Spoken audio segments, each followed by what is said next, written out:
question that we hope will be on the November ballot that will get rid of Common Core and any tests based on it. But what parents can do is simply look at what's happening to their kids in their classes. And if you have questions, complain to the principal and ask for an explanation. We'll come to that question with you next. What is one thing that you would want people to come away from when you speak with them about Common Core? Okay. Very I'm going to agree with the ballot question. That is a concrete thing to vote yes. Hopefully it'll be on the ballot. But if you just ask me that, that's not part of this situation because I don't think that'll solve it anyway. It'll just slow it. I would say get your kids and homeschool done. Get a group of people around you, friends and neighbors. Some are going to be better at some things and some better at others, and bring the schools back to the 100% local level till we can fix what's going on from a higher level and save your children right now, because this is going to take a while and I'm afraid you're going to lose your kids on the way. You can't afford to let them end up in a ditch someday. You want to save your kids, and that's what I would do right now. And we'll ask Ms. Kemp the same question. Well, I would agree the ballot question. If you have not volunteered to stand out with your ballots and ask people to sign so that we do have a referendum on this, we're allowing things to just go down that slippery slope. But there's something that really needs to be recognized about this event tonight. This is the first time that the Common Core presentation and all that it really means has come to this community. And I counted the number of people who were here. Now, in October, Claudette is going to do it again. And when she does it, we need to have the parents here. Because if the parents are not here, then the children cannot be saved. And this is the community where the schools have the lowest academic standards. This is where, 2 blocks away, the school, the largest of the public schools, lost its accreditation. And they were only turning out hairdressers and auto mechanics. So what does that tell you? The Jeremiah E. Burke, where they had a shooting a week ago, had lost its accreditation.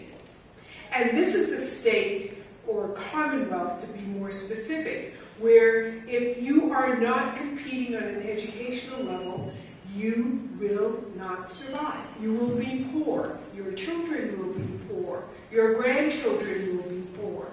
That is the way the system is designed. Back in 1949, there was a very smart man who wrote a report for the Federal Reserve. And it said, Massachusetts shall have biotech. Massachusetts shall have medtech. Massachusetts shall have. So we have a very structured economy where our educational system is supposed to have everyone rise so that you can participate in the economy, because that's what education is all about. Thank you.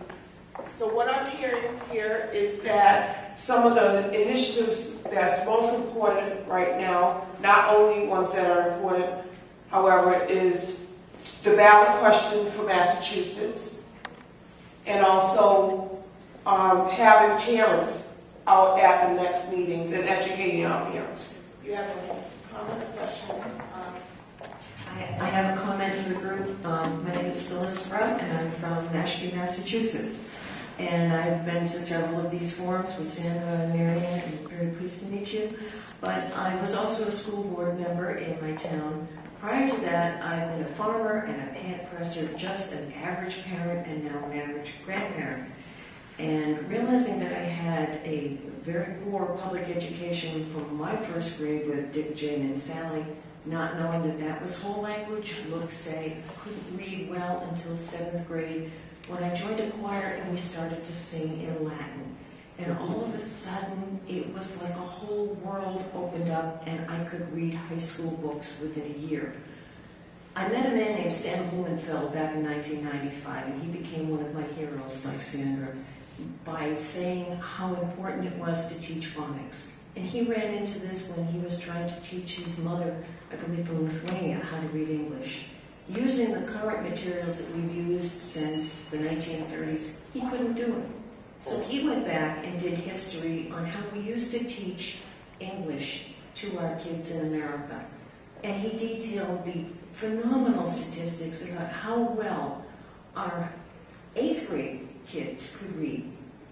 You read things like the McGuffey readers now, and the highest reader is the 6th reader, and most of our high school kids could not read that, and yet this was expected of kids who are ready to go out and be adults. Our kids can't do that. So when I was on the school board, I became friends with the middle school teacher, and we were both familiar with Sam's work, specifically his assessment test, which was a simple list of words that started with 1st grade and ended up with college-age words, or high school graduate. And she invited me in to give this test to every student in her 7th grade. It took months. The test was average about 10 minutes. And I told the students, this is not going on your record. I'm just going to ask you to read this list of words. When you're ready to stop, just say, no more. It was shocking. I didn't keep the test, gave them to the principal, but I did keep copies without any names, I redacted those, of just the first page, where I'm talking 1st and 2nd grade words, of the mistakes that these students made on a regular basis. These kids could not read. 7th grade, they could not read. But I had been expecting that because I had taught several kids through this book, Alpha Phonics.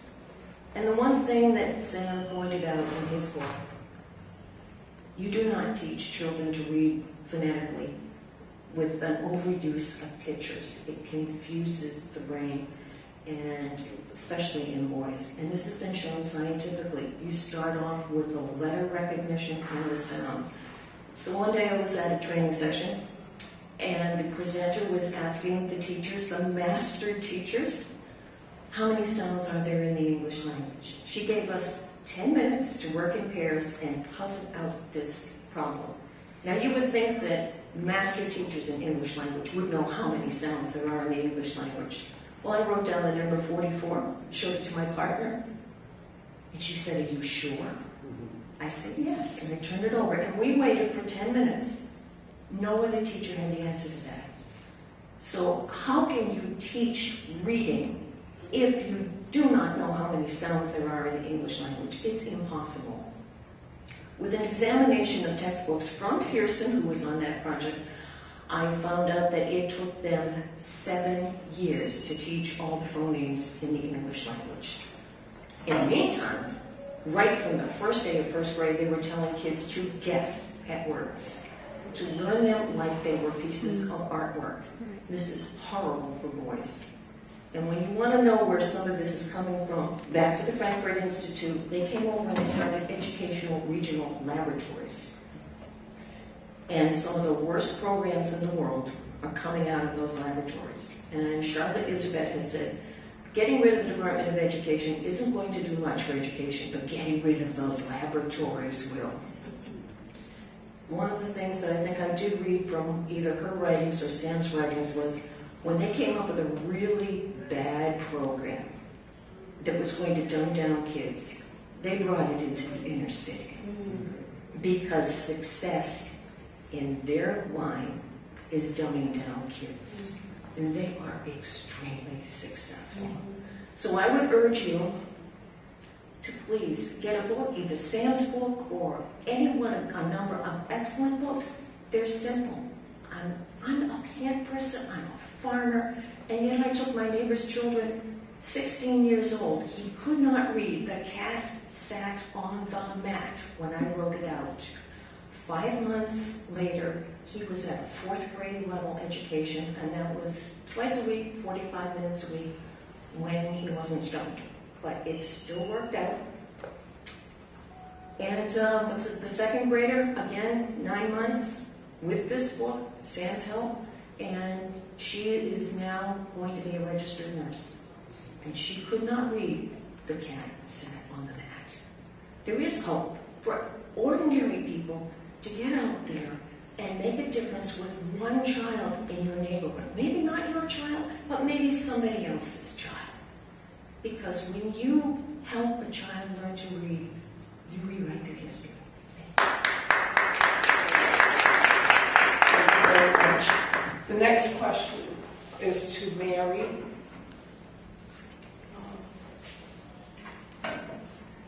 Speaking of data collection and the laws that protect families, what is the danger, or what are the dangers of identifiable information in our future?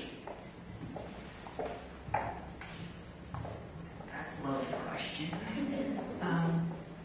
Let's try to be specific then.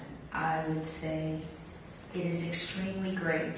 So if everything your child has done or your family thinks or your family believes follows that child and the family, and by the way, if you count all the information they're getting medically through the Affordable Care Act, that they're recording every single blood pressure of everyone in your family, etc., sending that also to the same bank, the same information, that could have drastic consequences when things, I would have to say, when things soured. In other words, the child may not be able to get a job because, for example, he said something bad to a girl in school when he was 8.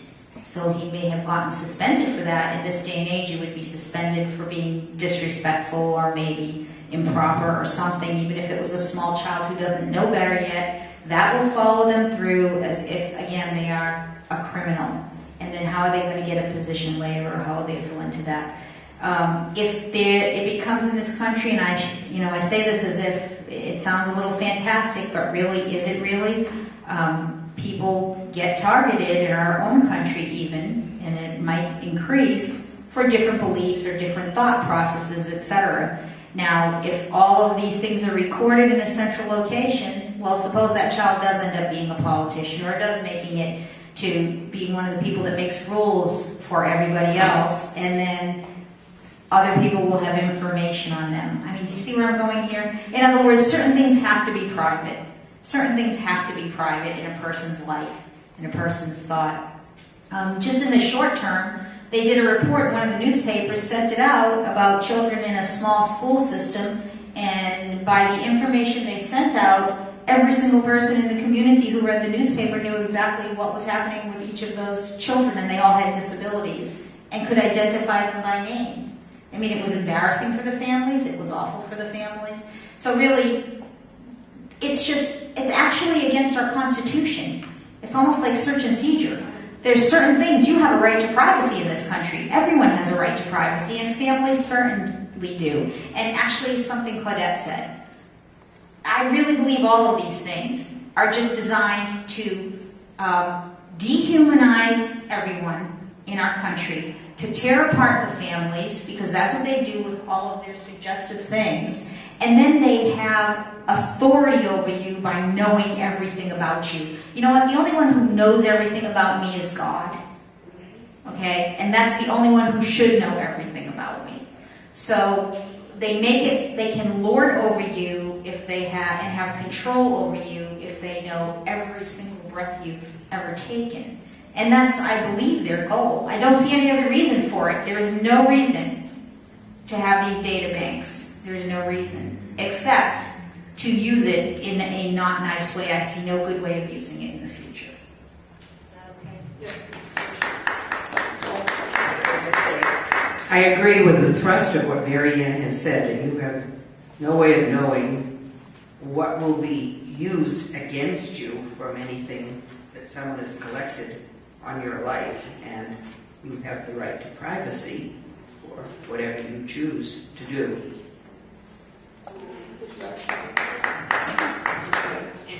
My next question is to you, Rachel. Speaking of civil liberties and inalienable rights, part of Common Core may bring health centers attached to schools. We also already have psychiatrists in the school systems, and pretty soon they'll be giving students medications or putting them in certain ADHD classes and so on and so forth. With healthcare, what are your thoughts in your position when it comes to sex education for children and the family's rights? Within the perspective of family rights, it supersedes the government. No one should have the right to frame your child's understanding before you have the appropriate inputs as a parent. You know, I remember when my parents were at that stage with us, and it was my mother and my father who said, this is how the world really is once you get beyond the age of 5. Then this is the way the world is when you get to be 12. And this is the way that the world is when you're 18. And it's really the foundation of the family. And that is particularly of interest, again, in communities of color, where they always talk about how there is no family structure. I recently completed a book called Reconstruction in Virginia from 1861 to 1877.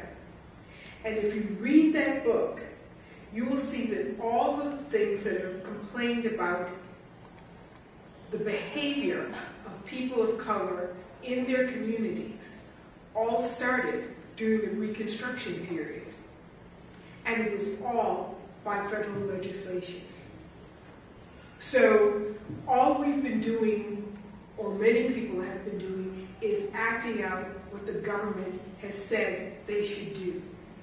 It's not that they, as individuals, or as parents, or as God-fearing people, believe that they should do. It was that they were trying to be in compliance with the government. And perhaps it's now time to break that step and not always be in compliance.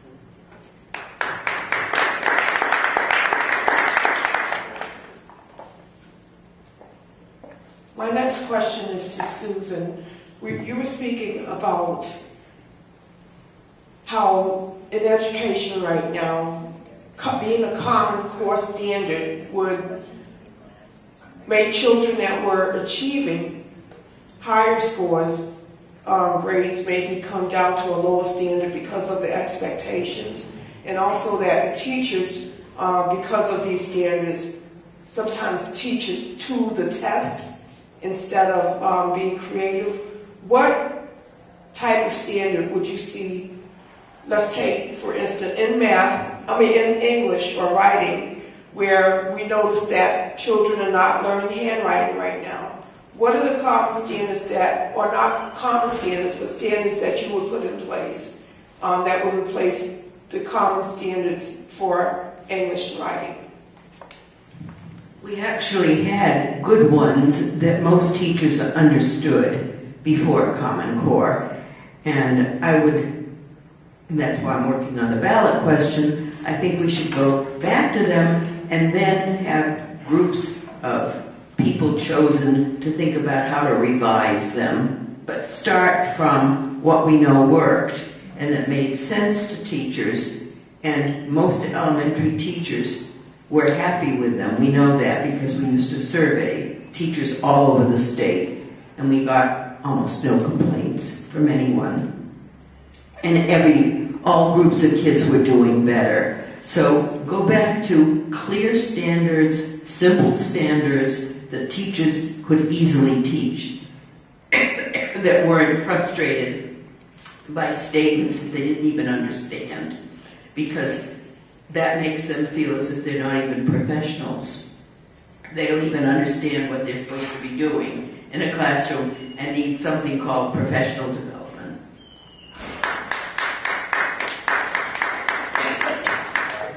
Okay, do we have any other questions in the audience? Would you come forward?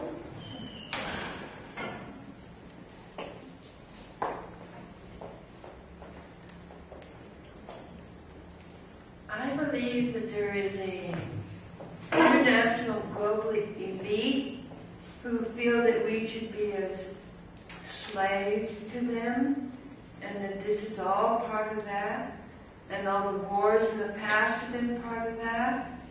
World War I, World War II, the French Revolution, where they've been like corralling us downward, and the Common Core is sort of like almost like the final hit to bringing us as property. It's no more than cows or pigs, that we're just a livestock for them. And I think that it would be good if we understood that. That people would grasp that there is this global elite out to make us like no more than cows, and that Bill Gates is part of that. And all his friends are part of that. And also, I did some research on who was the architect of Common Core, and the major architect's name was David Coleman, and he has no credentials for education, has never even taught a class in school. And he's almost proud of it. At any rate, I'm interested in the issue of the global elite doing World War I, World War II, the Russian Revolution, the French Revolution. I think they're also involved with the famines we've had and the diseases we've had. Because for surely they're in charge of our medical profession, they're in charge of our financial, the banks, they're in charge of our legal profession, and they cause us suffering all the way around them. I personally don't go to the doctors because I don't want them collecting on me. But I think they don't know what they're doing. I actually wrote a statement, maybe just talking about the activism around this project that we're doing with the Common Core Massachusetts efforts. My name is Patrick Humphreys. I've been working with some of the core group in the Common Core Massachusetts efforts. They've been holding forums like this, probably upwards of 50 of them over the past 2 to 3 years, trying to educate the public on what's going on with Common Core, the fact that it's a bad deal for Massachusetts, that Massachusetts had the best education results in the country, and that in July of 2010 we accepted a couple $100 million of federal funds, and we lowered our standards, we sold our education down the river. What this effort is about is trying to reclaim our education process by saying that local control is best. We need local control of our education. We go back to those Massachusetts standards that have made us #1 in the country, and this is what we need to do. There's going to be, as noted, there was ballot signatures acquired in the fall. The second part of the process, it went before the legislature for a short period of time where they did absolutely nothing with it. And this third part of the phase is that we're gathering some signatures, which actually is wrapping up right now. What's going to happen from here is that, as Sandy mentioned, there's a pending lawsuit where they're trying to declare the question in doubt. That is not between our organization and the people who are bringing the lawsuit. It's between the people who are bringing the lawsuit and the Attorney General and the Secretary of State. That will be resolved. The same questions that have been asked earlier and rejected, so the assumption is that we're going to be going forward with that. So what happens from here is we have more education that's going to happen. As noted, the Gates Foundation and also other like-minded groups are going to be putting a lot of effort, a lot of propaganda money out there trying to tell us that Common Core is really great, that it's really great to have federal standards imposed upon us here in Massachusetts.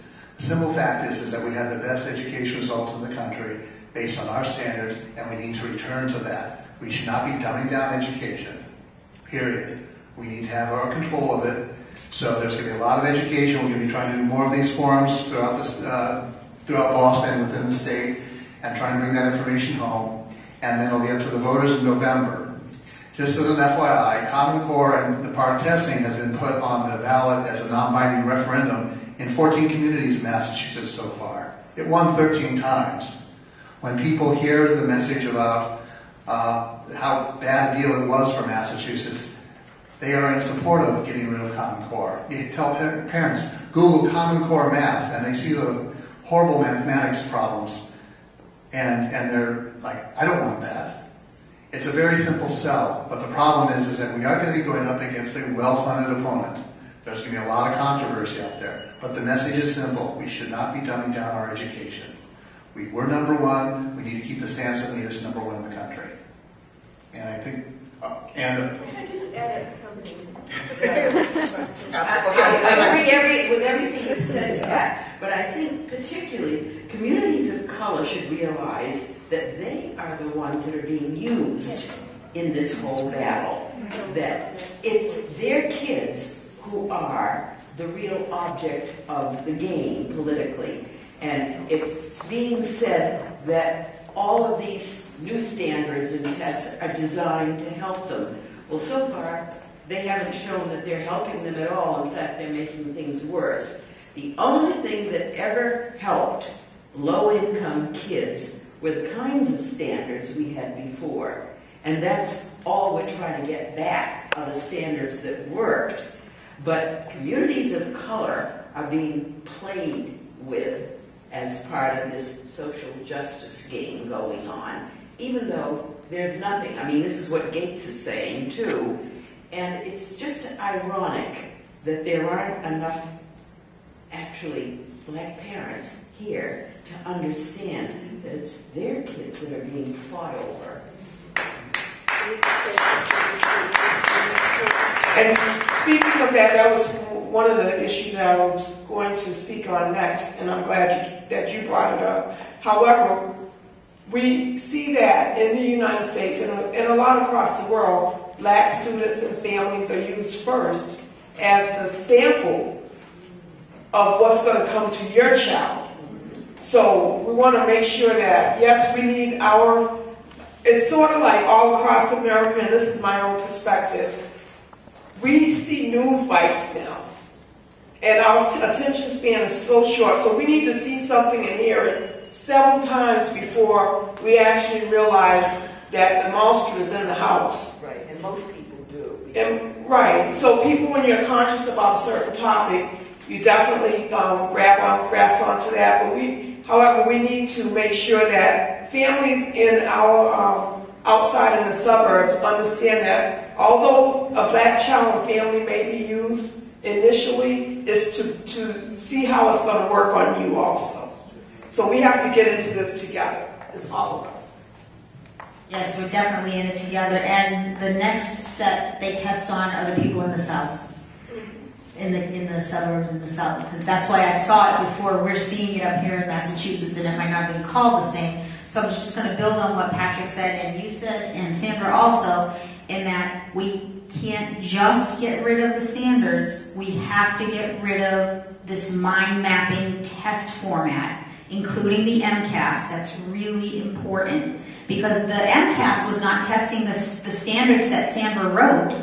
The MCAS was the beginning of these assessments for outcome-based education, so that the next year those children that took the one test are going to be moved into the path with the next test. It's just so much faster now because they do it on the computer. It can all happen in the same test. So, for example, when we thought we held off the park this year with all of the testimony that everyone was giving, they're already talking about an MCAS 2 that is simply going to be a different name for the same test. We need to demand achievement tests come back so that we can assess the knowledge of our children, make sure they're doing well, and also be able to gauge where they're having trouble. We used to get back the sheet, and you could tell if your kid was bad in division or having trouble with a certain part of language or vocabulary. Those were so helpful and useful, and then you would either tutor them or work on that part and build them up.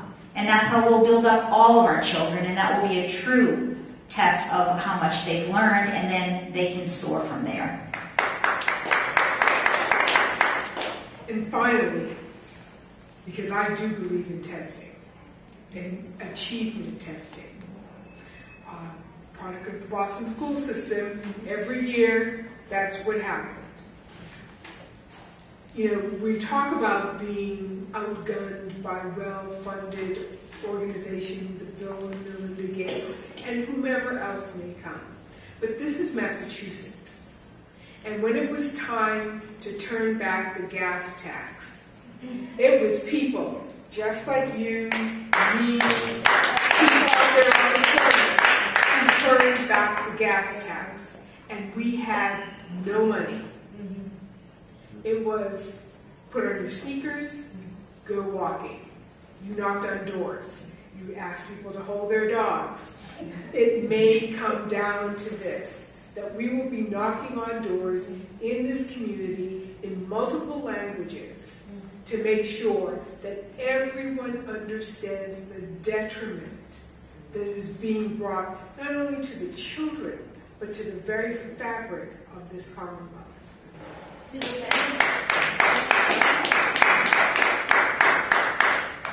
Okay, I believe we've had a great forum on this evening. Our outreach is going to be one that impacts anyone else. Does anyone else have a question? We have about 5 minutes more. A question. No comments. If you can't, well, you can make a comment. Come on. We just like to make it 1 to 2 minutes. I'm happy to be here today.